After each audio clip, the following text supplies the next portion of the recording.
Hi friends, welcome back to my channel. If you're new here, my name is Kayla, and if you're not new, thanks for coming back. Always happy to have you. If you are new here, I like to do a lot of book, lifestyle, and reading content here on this channel. So if any of that interests you, think about sticking around, joining the crew. Today's video is the first wrap up of the year. It is my January wrap up, and it's gonna be a little bit different today. It's going to be not just book focused, it's going to also be life focused as well, and just kind of like recapping my month of January. I feel like as I get older, I realize more and more how long January feels, and January feels like 2 months long at this point. So it's February 2nd. I'm very happy that January is done. January also was just a tough month, and I feel like it always is, or for a lot of people, January can be really tough. And it just hits a little bit harder when you are so hopeful for a bright and shiny new year, and then reality descends upon us. In this video, I want to spend some time talking about the books that I read in 2025, as well as what I'm hoping to read in 2020. In this video, I want part of it to be talking about the books I did read in January 2025 and the books that I hope to read in February 2025. And then I also have my own little like yearly planner journal that I made that I want to go back through and do my sort of like recap. I also have this little planner, not really planner, this is just a notebook that is like my happy notebook of like all the things that make me happy. I want to add my first pages to this. So I have a stack of books that I read, a stack of books that I want to read. I have the January 2020 or the 2025 journal. I have the happiness journal. In here I have scissors, a tape runner. I have my annotating kit with all my good pens and markers. And then I'm really excited about this. I have the InstaX mini instant photo printer. My mom got me this for my birthday specifically for journaling, and I'm really excited about it. Alrighty, I have my January recap page to fill in, and then I'll do some more like in-depth pages, and then we'll do this. So let's first start with the books that I read in January. So I didn't really have a plan. I started my TBR jar, which I made a whole video about, and I just started with there, pulling my first book, and I had The Prisoner's Throne by Holly Black. This is the sequel to The Stolen Heir, which is an Elfhame novel duology that follows Oak and Surin. I read The Stolen Heir the very beginning of 2023, so it was almost 2 years, no, it was 2 years since I read this series or went back to this world. I will say I think my biggest struggle with this book is I did not remember much of Stolen Heir, so it was kept referencing back things that had happened and like people, and I'm like, wait, who are you? So it was a bit of a learning curve to get back into this book. I ended up really liking it. I think it ended on a bit of a weird note where I was like satisfied, but she left at the like very last page an avenue for more books to come up that I'm like, girl, just let us have an ending that is an ending. But the first book, The Stolen Heir, takes place in the point of view, or is told from the point of view of Surin, or Ren, who is like the female protagonist of this story. And then this one is told from the point of view of Oak after, like, as he's being punished for majorly deceiving Ren in the first book, and kind of like how he goes to kind of escape that, but is still in love with her. At the start, I thought I did not like that it was not continuing in Ren's perspective, but I think it really highlighted the kind of like undertone of manipulation and betrayal and like the political complexities, because we're really focusing in on one person's motivations and thoughts and the reasoning behind their choices, and also just like dealing with the consequences of the other person's without knowing their thinking. So it's really interesting to kind of understand that background aspect of both of these characters, and I think it was a really cool structural move. I also did annotate this book. I'm trying to get back into annotating. I gave myself a little key, but I had so much fun reading this. This was 4 stars. I am big into audiobooks already this year, so I listened to 2 audiobooks and I read 1 more physical book. So I read 4 books in total. The first that I listened to was Bookshops and Bone Dust by Travis Baldree. This was a skip the line loan for Libby, and I've been wanting to read the book physically, but I started it and I just could not get into it. Like, I liked it, but I wasn't like, oh, I gotta keep reading. But I started listening to it and I just got like lost into this world of Merc. This is like the prequel sequel to Legends and Lattes by Travis Baldree, which was so sweet. The best cozy fantasy that I read in 2023.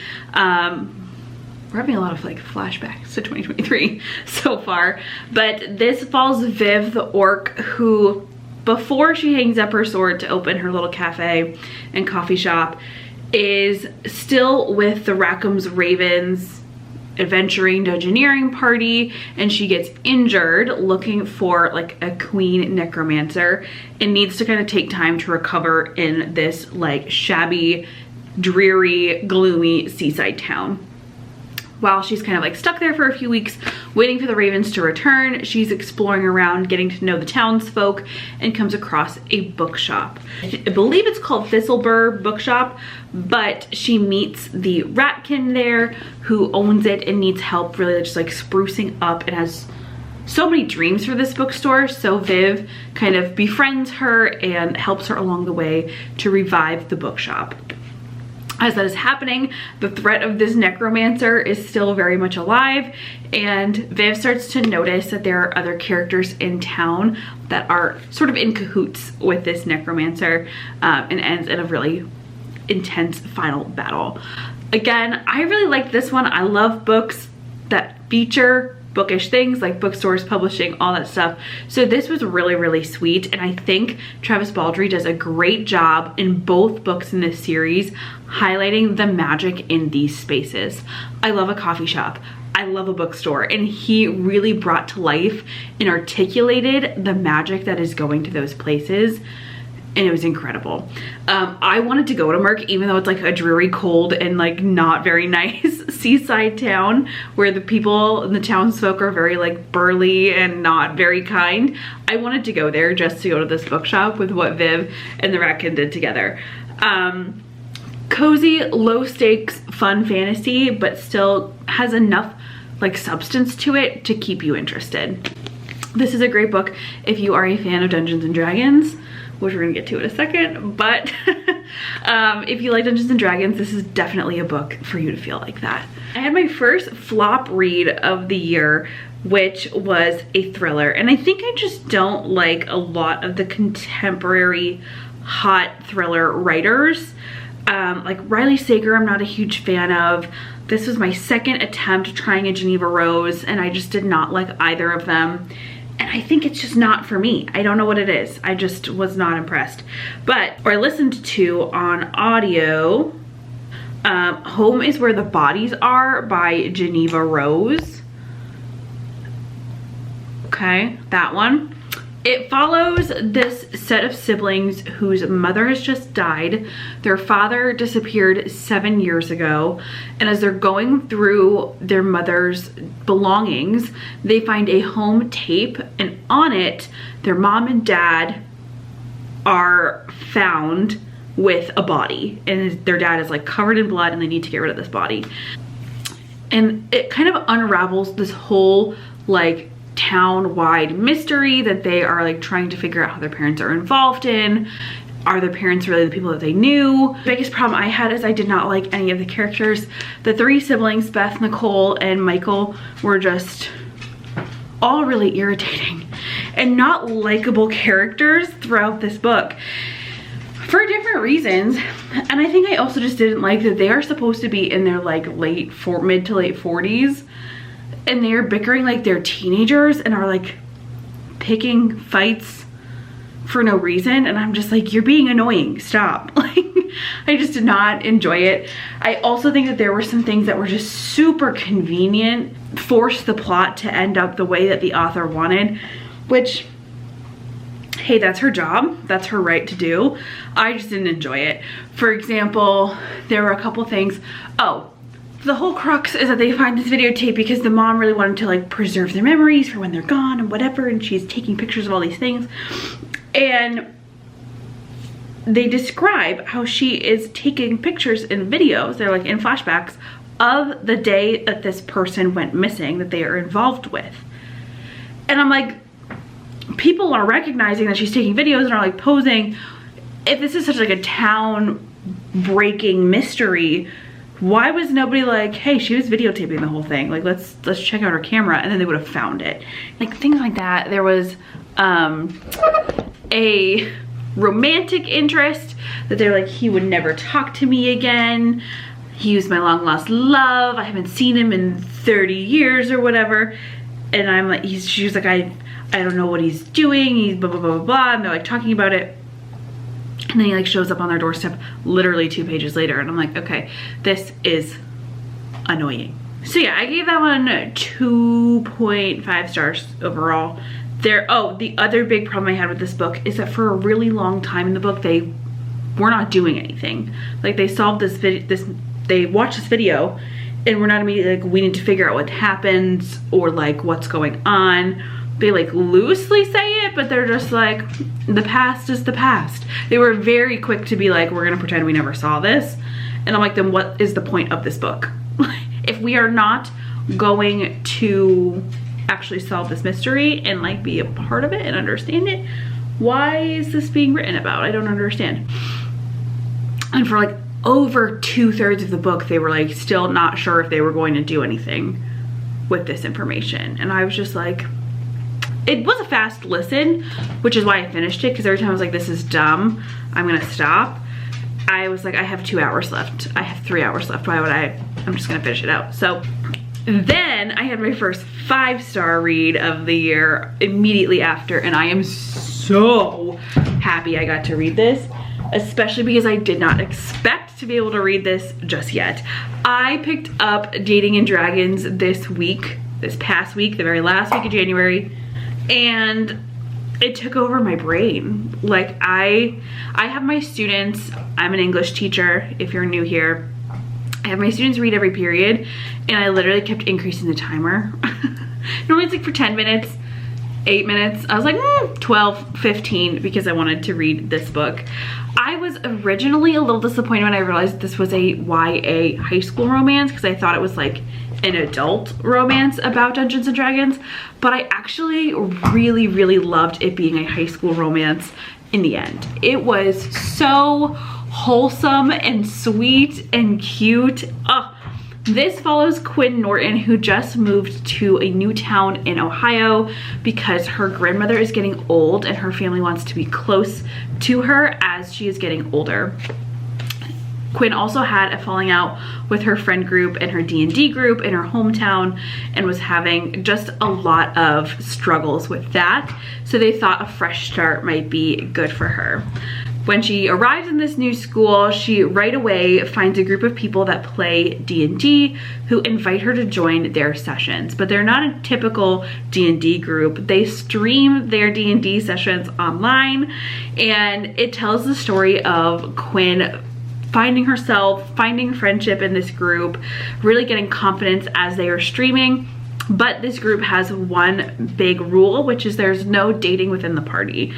And right away, she falls in love with one of the other players, Logan, who is immediately interested in her as well. And it's kind of a will they, won't they throughout the whole book, because they don't want to ruin their friendships, they don't want to ruin the group, they don't want to break the rules, but they cannot deny this chemistry and this love between them.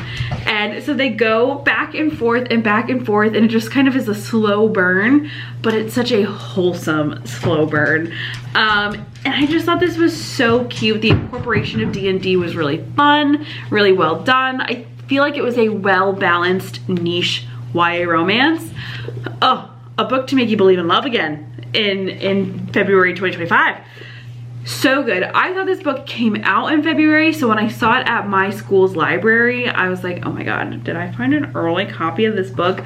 But they actually moved the pub date up a whole month, I think because people are excited about this. This was 5 stars. 5 stars. It was a quick, easy read, but so freaking delightful. It was about 310 pages, so I moved through it pretty quickly, and now I want to read the other one, which is Dungeons and Drama. Dungeons and Drama came out first, but you don't need to read it to understand Dating and Dragons, but this was so fun. So first 5-star read of the year. I started a couple of other things that I'm planning to finish in February, and a couple books that I want to read. So I have 2 book club books that I need to be reading this month, and I am excited about it. It is also, one of them is the only book that I purchased in the month of January, because that is a goal that I'm trying, is to purchase 1 book a month for each month. And I have Onyx Storm by Rebecca Yarros. I started this and I am a mere 36 pages into it. I don't have a lot of thoughts yet. I'm trying really hard not to be spoiled, but it is getting harder and harder as more people read this book. There's a lot of hype, there's a lot of drama about this release. I'm really excited about this because I'm curious about the series overall. I really enjoyed Fourth Wing. I did not really like Iron Flame, but I'm still curious about the overall outcome of the series, which is kind of keeping me through. But I don't have the highest of expectations of this book, and I'm not really mad about it. I am just excited to read it. But I am book clubbing this book with my friends Bailey and Reese, so I need to read that by February 21st, and I think I will fully do that. This is for a potential new fantasy book club at the bookstore where I used to work. Bookstore where I work, An Unlikely Story, which if you're in the Massachusetts, New England area, is such a delightful bookstore. Definitely check it out. Is potentially doing a fantasy book club, and the person who runs it said that they were thinking of doing Spinning Silver by Naomi Novik as the first book. So Miriam is a daughter of a moneylender, and it's supposed to be sort of Rumpelstiltskin retelling, and it is in this like Siberian sort of magical location, but there's like this magical force that rules the forest and the woods, and if you take from that being, you get your soul stolen. I'm not very far into it. I am listening to it. I have been big on listening to audiobooks and knitting, so we're gonna try and finish this. I'm liking it so far, but I'm not far enough into it to be like, I get what's going on. So I'm going to be reading this, and then the other one that I do want to get through this month, is Hamlet by Shakespeare. My best friend Jess and I are going to a drunk Shakespeare performance, which was her gift to me for my birthday, and I'm so excited. We're going over our February break, and Hamlet is actually the fantasy work in progress that I was writing for a really long time, was sort of a loose Hamlet retelling, and I'm really excited to read it. So those are the 3 that I want to read, but I'm open to other things as well. I think what I need to do is I need to go through and create a little January album. I have been using this app called Laps for a lot of my picture taking. It's a new kind of social media where you can, how do I say this? Like a digital disposable camera. You can take them, they have a cool like film effect. Take the pictures and they don't develop right away. They like go to your dark room so you can be present and in the moment, and then they'll send you a notification later when your pictures are ready, and they give them the coolest effect and vibe. So I'm just gonna go save all of my lapses because they also have the date on them. I'm also going to save the book covers for the books that I did read this month, so I can put them in here and in here. Save a bunch, and then we're gonna fire up our printer as well and see if we can get these done. Fill this in, and also maybe set up my 2025, no, my February pages as well.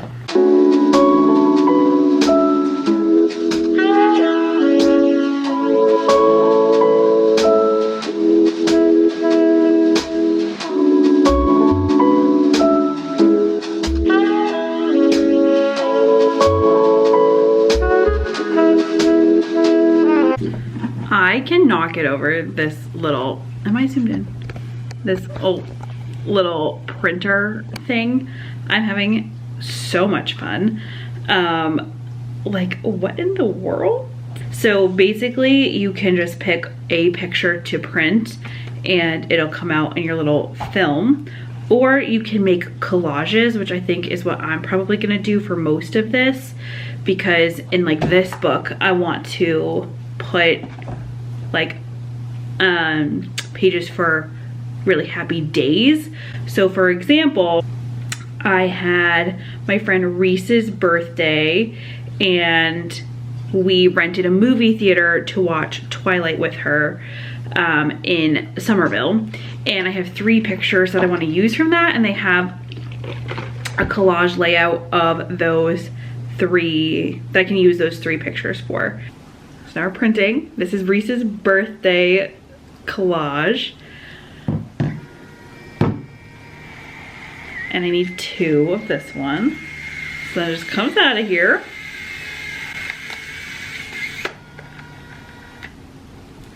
This might be the best gift I've ever received. Oh my god, I'm gonna print a bunch and then I'll show you guys what we're working with.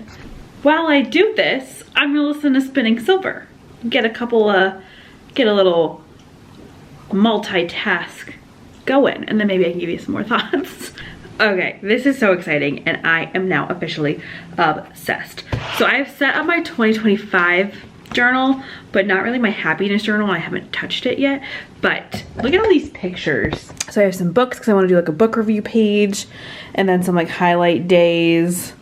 I have like a cozy days page, and then I wanted to make like a cover page of like, this is my happiness journal, and I found this in my camera roll.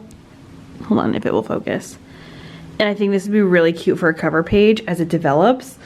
And then these are gonna go in the 2025 recap journal. I knew my mom got me 2 packs of the printer paper, and then I got really nervous that I wasn't gonna have any more, but I realized it's literally just the same film as your Instax Mini. So if you have an Instax Mini, you can just use the film to print your pictures on, and they just print from your phone through Bluetooth.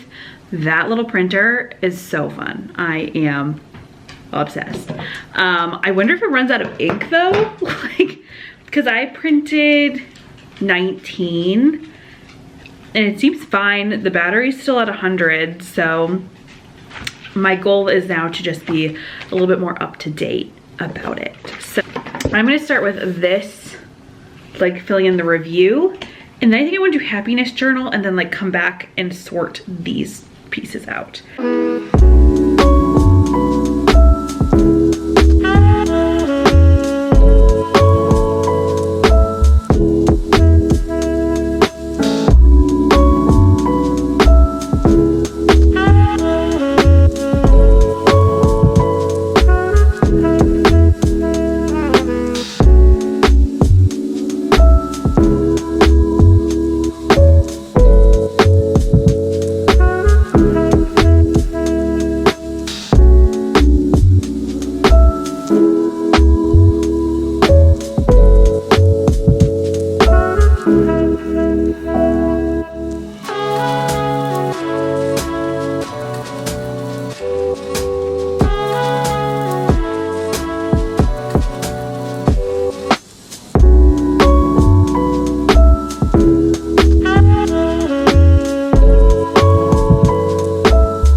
little while later, I was finishing up. I went through and added some color to the different pages in my happiness journal. This came out so cute, and I am so excited about this. Just having memories, having things that are making me happy. Like this page I did songs. I had one more page of just like little daydreams that I've been having lately, and I love this. The journaling part of it too, where I can add my thoughts and feelings and ideas for it. So I had some good stuff for January. I'm excited to see what I get to add in February, and honestly I feel like this journal will last me a bit longer than 2025, so I'm just excited to see what gets put into it and just have happy things to look back on. My dad I asked him what he wants for his birthday because it's in a couple weeks, and he asked for nautical themed Crocs.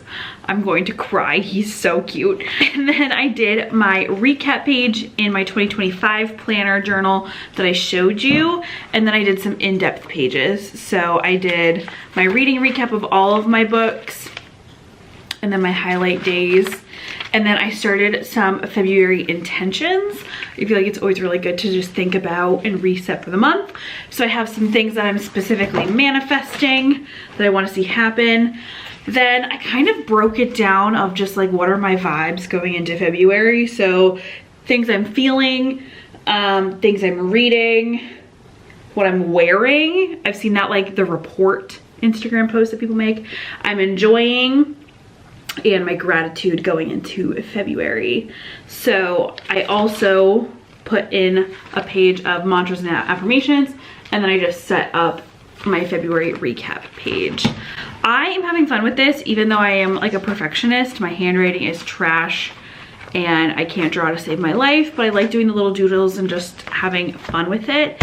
And this is so much fun, and I can't wait to do this again in a couple of weeks because February is actually pretty short. So that is all that I have for you in this video. I hope you enjoyed it and seeing my wrap up, my reset, my look ahead to February.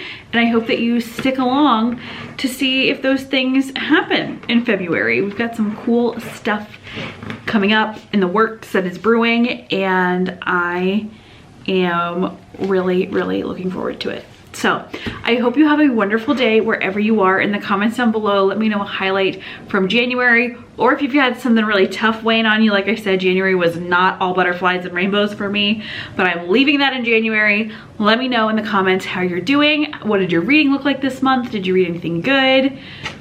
What do you got for me? Or what are you looking forward to in February? So go ahead and make sure you give this video a thumbs up. Think about subscribing, sticking around. Leave me your best or worst thing in January, or something you're looking forward to in February, a reading update, whatever it is, a book recommendation. Oh, and a little snowflake emoji in the comments down below. And I will see you guys in my next one. Have a wonderful day wherever you are, and happy reading. Bye-bye.